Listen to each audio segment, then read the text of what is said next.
You're listening to Flip Empire, the show committed to helping real estate entrepreneurs who want to build their empire without sacrificing their life.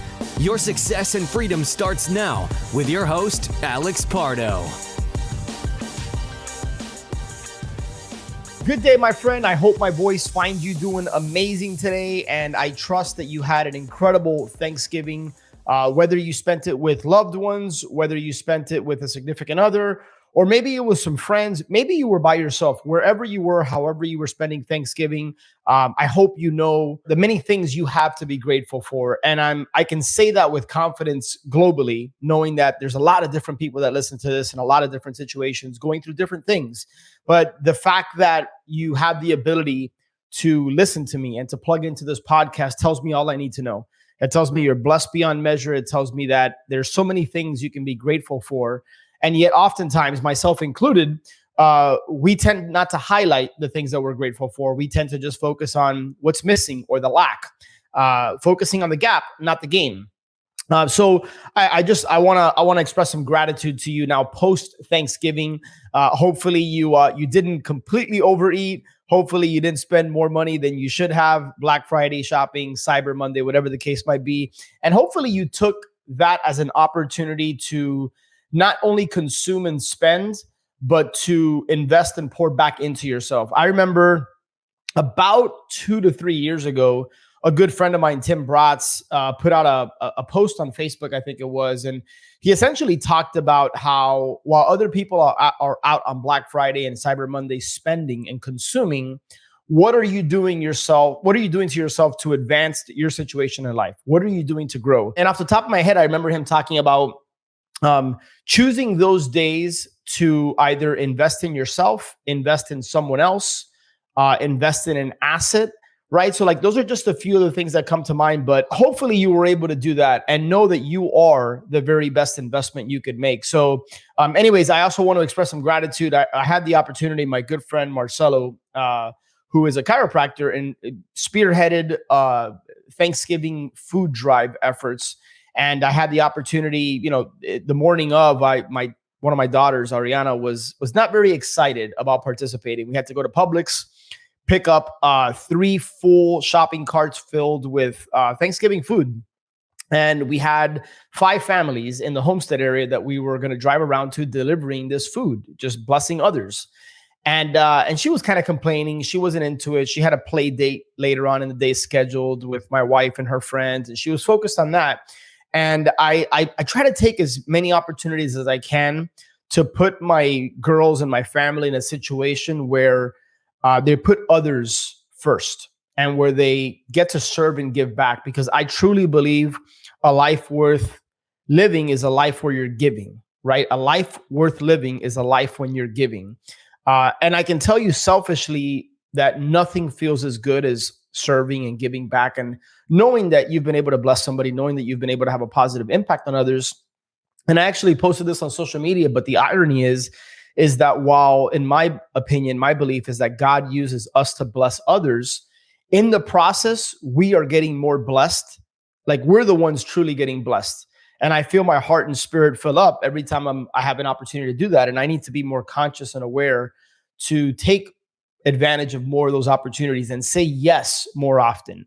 And I want you to put a pin on what I just shared there about saying yes, because I want to circle back towards the end of the podcast about that, because I had a really interesting conversation with a friend of mine that was going through something. But anyways, by the 4th family, we had dropped off, I think the 4th family, the food to the 4th family. We were on the way to the 5th. And my daughter, Ariana, before she gets in the car, she looks at me and she goes, "Papi, can we keep doing this?" Right? Those were her exact words. And I got chills. It was like, this is what it's all about, right? It's not only helping others who are in need, but it's also being in a position to give my daughters the gift to feel the same thing I feel. So I encourage you, if you're a parent or you're caring after somebody, create opportunities, create a space for them to receive the joy of what it feels like to give and to help others. So I wanted to mention that. I wasn't really planning on going off on much of a tangent, but I think I failed in that regard.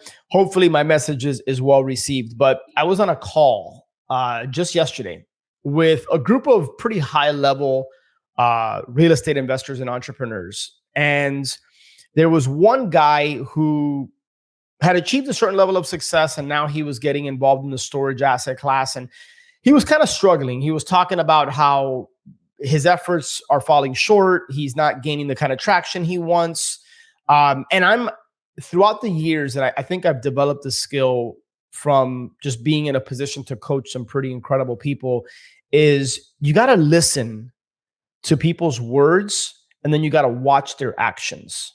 You got to listen to their words and you got to watch their actions. And I'm big on the language you use can create your life.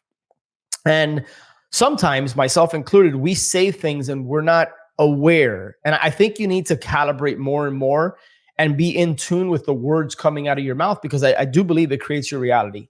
And he mentioned something off the cuff. He was like, yeah, these sellers aren't they're not motivated. They're not, it's not realistic what they're looking for. So like, I don't even bother calling them back. And he just kind of said it flippantly, and he kept sharing his challenge. And then after he spoke for about 6-7 minutes, I had the opportunity to chime in, and I shared with him, and I said, and I dressed this up in a way because I don't really have a relationship with this dude. And so I was very direct with him, but I dressed it up in a way that he doesn't feel like I'm judging or attacking him. In fact, I told him, hey man, this is coming from a place of like, I've been in your shoes, and we get to be responsible for the words coming out of our mouth. And it tells me a lot about your mindset as it relates to how you communicate. And he was basically he just kind of had like this attitude where like, almost like he expected this to happen. And there's nothing wrong with expectations, but coming from a place of entitlement. And that may or may not be fair, because he didn't say that. That's just how I perceive the situation. And I said, dude, even if a seller is unrealistic or is asking significantly more than what you can pay, the way you're communicating tells me you're so focused on your self-interest, i.e. getting the deal and making money, that you're not there to serve, you're not there to help, you're not there to add value. And if you shift your mindset from focusing on trying to quote unquote get the deal, and you more focus on building a relationship, establishing a connection with another human being, if you make that shift, there's a world of potential that can be unlocked for you.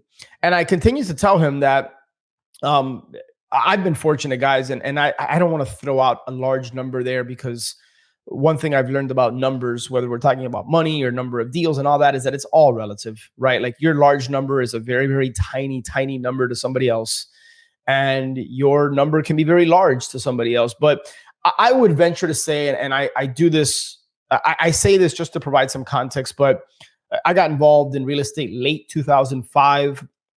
I want to say I've closed north of 750 transactions. And I couldn't tell you with any level of certainty, but I've just doing the math on average number of deals per year and the number of years I've been in business, it's somewhere in that range, somewhere in the 700 to 800 range. And I could probably tell you with a certain level of confidence and certainty that more than 90% of those deals came as a result of follow-up. And a large percentage of them came because I focused on building a relationship. Or at one point over the last 2-3 years of my wholesaling operation, I always tried to ingrain into our acquisition managers and our team members, focus on building relationships, focus on actively listening, solving problems. Where can you plug a gap? Where can you be a resource? How can that seller or that owner walk away from a conversation feeling as if they're better off, not feeling as if they just talked to a car salesman, or not feeling as if like you just spent time because you want something?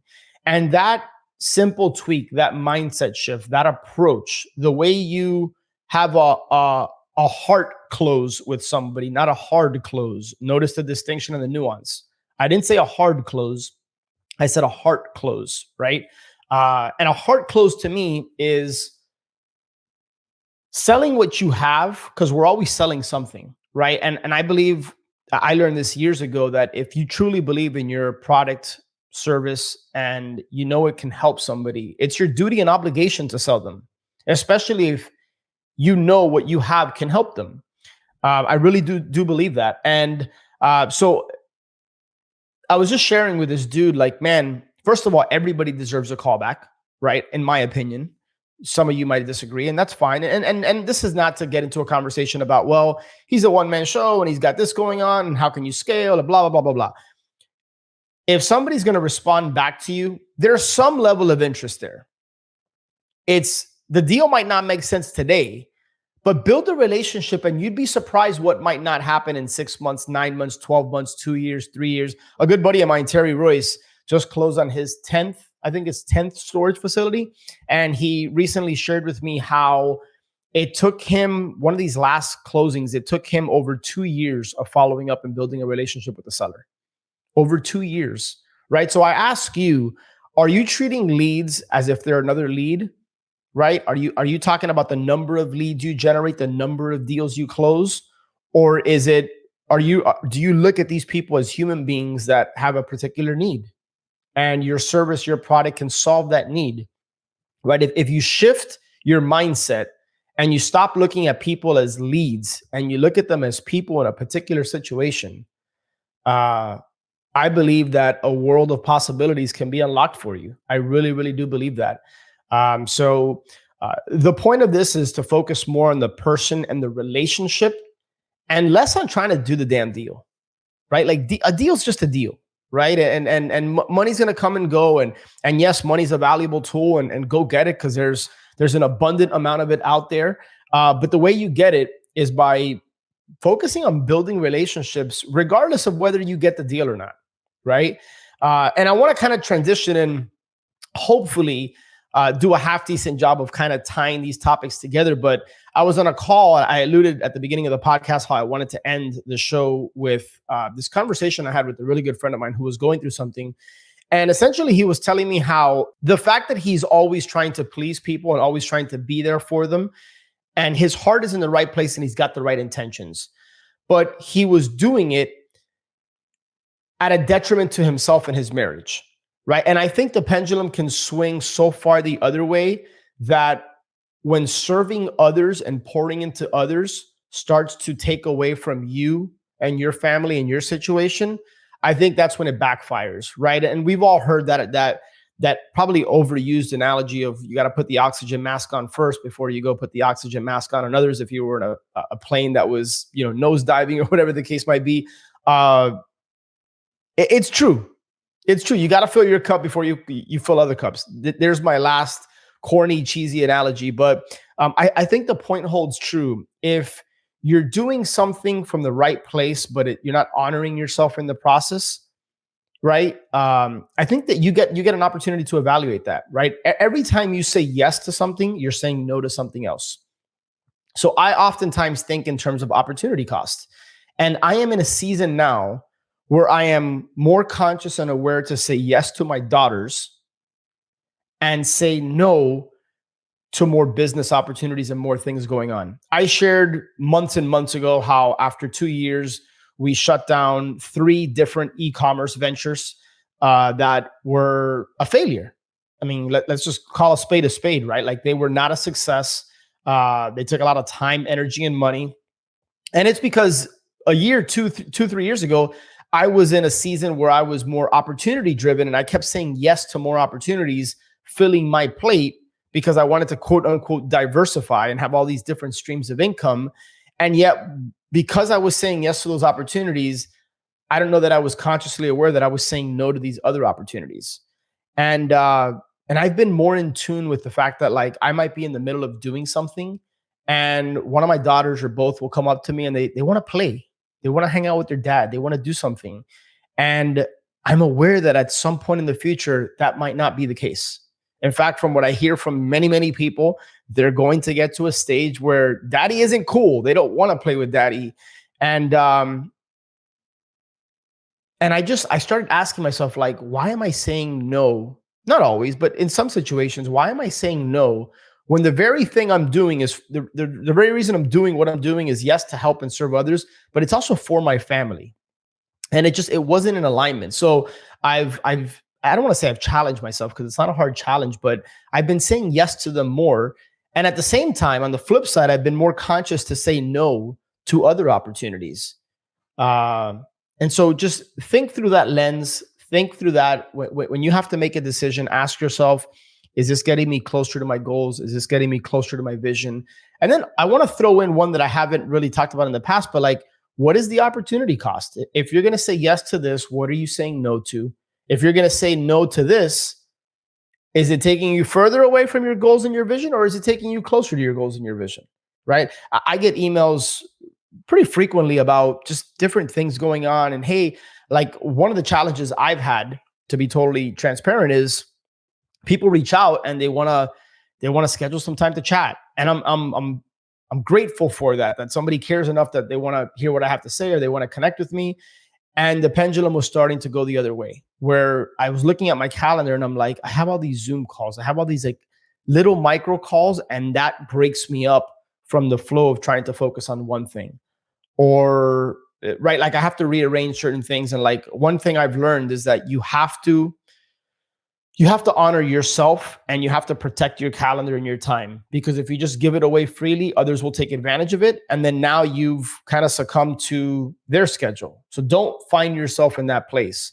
And I one of my new team members, who's my EA now, my assistant, I said, I need you to protect my calendars, protect my bookends. Like I don't want calls or meetings on Mondays and Fridays. I want to focus that time and energy on whatever I want to focus on. And it's not to say that I won't take a call or schedule something, but at least I get to decide that. And she holds me accountable to say like, hey, does this really need to happen these days? Or do you want me to try to find some time on Tuesday, Wednesday, or Thursday? And I'm super grateful for her and for that accountability and for her protecting my time, because I need to protect it as well. And sometimes I want to just give, but not honor myself. Sometimes I want to give my time and to help others, because I'm coming from that place that's important to me. But at the same time, if it starts to take me away from things that I'm committed to accomplish, or things that I've set out to do, or it takes me away from my family, or whatever the case might be, now I'm not honoring myself. And then that's when it starts to, there's a rub. There's a conflict there. So that's what I wanted to share with you. My friends, as I wrap up the show, I want to give some thanks and a shout out to my friend John Vroman from Front Row Dads, runs an incredible community. I'm humbled and honored when I get reviews like this. He just recently gave us a 5-star rating and review with the subject line solid on Apple Podcasts. Alex is the real deal. I'm always impressed when the host/expert can not only kick ass in business, but thrive in all areas of life, family, etc.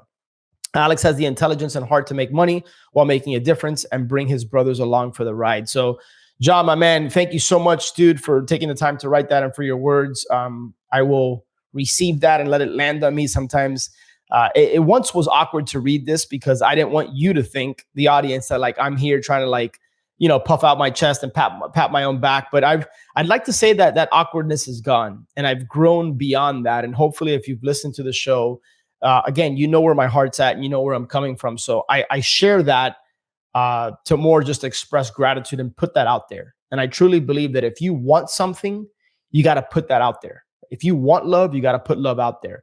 If you want opportunities, put opportunities out there. If you want to be helped, help others, right? It's not that complicated. And yet you probably are hearing something you already know. The question is, what are you doing about it? Right. So that's what I want to end this particular podcast episode with. I hope you had an awesome Thanksgiving, getting ready for the holidays, or whatever season of life, whenever you're listening to this. If I can support you or be there for you in any way, please continue to plug into the Flip Empire show. If you want to learn more about ascendyoursuccess.com, high-level community of entrepreneurs that are seeking a better life, not only a better business. So have an incredible day, and I'm super excited to connect with you on the next show. Take care. One last thing before you go. If you have been listening to the show for a while and/or you have been getting value from the show, I would be 100% honored if you would share this show with a friend, or maybe share it with somebody that you think could benefit from this. It's my mission, it's my cause, it's my purpose through Flip Empire to impact and touch people's lives, to help people and in their businesses. So it would be an honor if you would be willing to share this episode. And one last thing, make sure that you're subscribed so that you get notified every Monday and Thursday when shows get released. I look forward to connecting with you on the next one. Until then, have a great day.